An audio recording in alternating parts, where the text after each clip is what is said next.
Saya minta maaf. Itu namanya mempertanggungjawabkan kepada masyarakat secara sosial gitu. Kenapa harus dipertanggungjawabkan kepada masyarakat?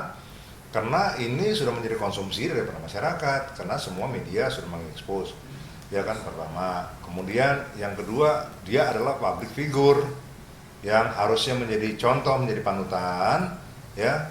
Sehingga kalau katakanlah public figure, ya kalau mau membuat kesalahan, ya juga mesti mau juga di depan publik juga mengakui. Tetapi permasalahannya sekarang di sini sebenarnya tinggal satu level lagi. Kalau saya ikutin masalah ini ya, dari pengakuan Lady di WA chat mereka, bahwa Syahnas sendiri juga sudah mengakui, bahkan tidak lagi melakukan ya Kak, kan gitu ya. Artinya secara apa namanya, di balik itu semua terkesan memang dia mengatakan minta maaf. Kenapa orang minta maaf? Karena memang dia merasa bersalah. Itu sudah dilakukan dalam WA chat. Nah, sekarang tinggal bagaimana meningkatkan itu dalam bentuk secara oral menyatakan di depan media. Nah, ini yang nggak dilakukan, ya kan? Seolah-olah membungkusnya dengan satu situasi meminta maaf, dideklar hanya kepada suami. Padahal bukan hanya suami aja yang korban di sini, ya. Ada yang lebih parah lagi. Sementara suami kan mau memaafkan. Artinya persoalan nggak ada persoalan juga, karena juga suami nggak gampang juga nanti untuk katakanlah menerima itu dalam hati yang melekat di dalam apa yang dia rasakan. Tetapi di sana, di sebelah sana ada Randy sama Lady yang lebih mengambil sikap keras gitu ya kan. Lady keras artinya dia nggak mau tahu, karena dia sudah mengingatkan 1, 2, 3 kali dan dianggap memang sudah keterlaluan. Kemudian dia mengambil sikap untuk melakukan gugatan perceraian, memutuskan untuk enggak, mendingan saya ceraiin aja deh suami saya, karena suami saya udah nggak benar dengan segala macam chatting lah, kemudian diperingatkan berkali-kali sampai bikin tato lah. Ya memang itu menyakitkan ya, kok masa di punggung suami kita atau di tubuh suami kita ada tato wanita lain segala macam, terus bagaimana gitu ya kan. Randy ini memang keterlaluan, bisa dibilang nih apa ya, bangsat juga gitu loh memang, ya kan. Sangat-sangat apa namanya, terlalu berani melangkahnya ya. Tapi itu kan menjadi urusan dia dan dia sudah sekarang menyesal. Tetapi menyesalnya dia ternyata tidak membuka hatinya Lady untuk memaafkan. Saya dengar hari ini sidang gitu ya. Nah, sidang hari ini pasti agendanya ada mediasi ya. Mediasi itu hakim tunggal, pasti mereka berdua dipanggil ya, didamping kuasa hukumnya, kemudian ditanyakan dengan kejadian seperti ini dan lain sebagainya, apakah kalian memang sudah bulat tekad, terutama si penggugat nih dalam hal ini si Lady. Pasti hakim tanya, kamu tuh masih bisa nggak sih maafin suami kamu ya, diperbaiki demi anak-anak. Pastilah nasihat-nasihat yang baik akan disampaikan oleh hakim.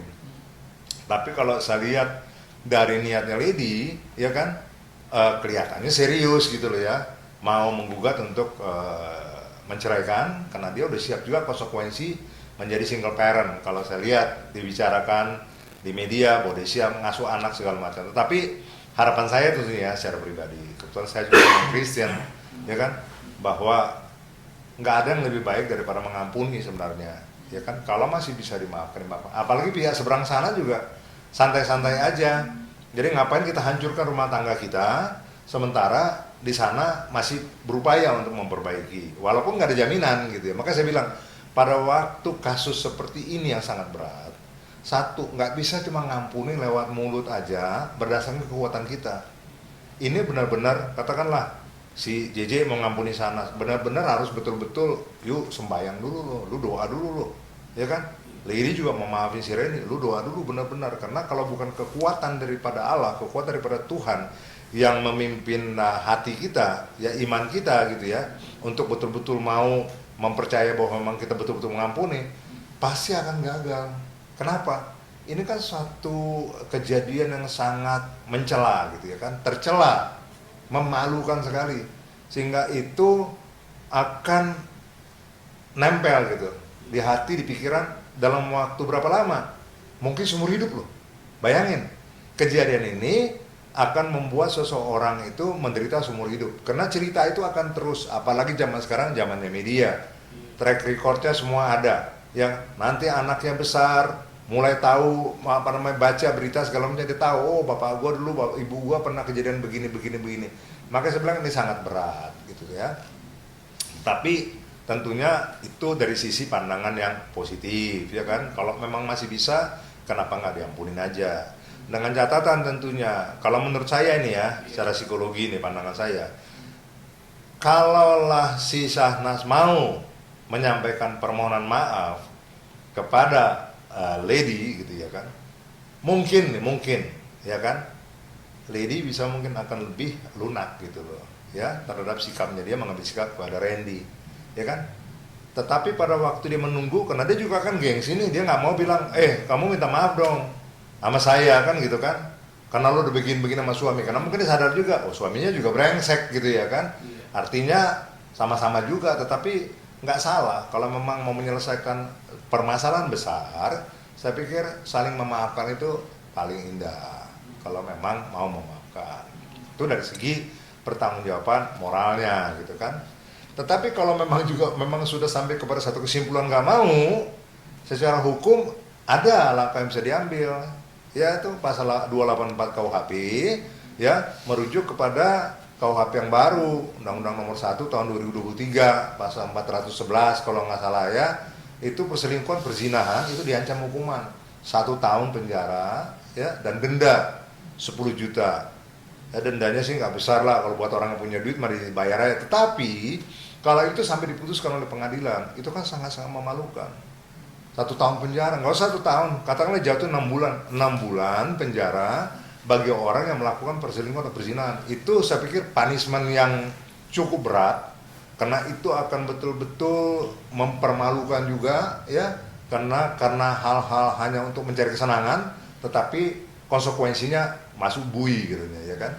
Nah, 2 pilihan itu kalau menurut saya. 1, dimaafin.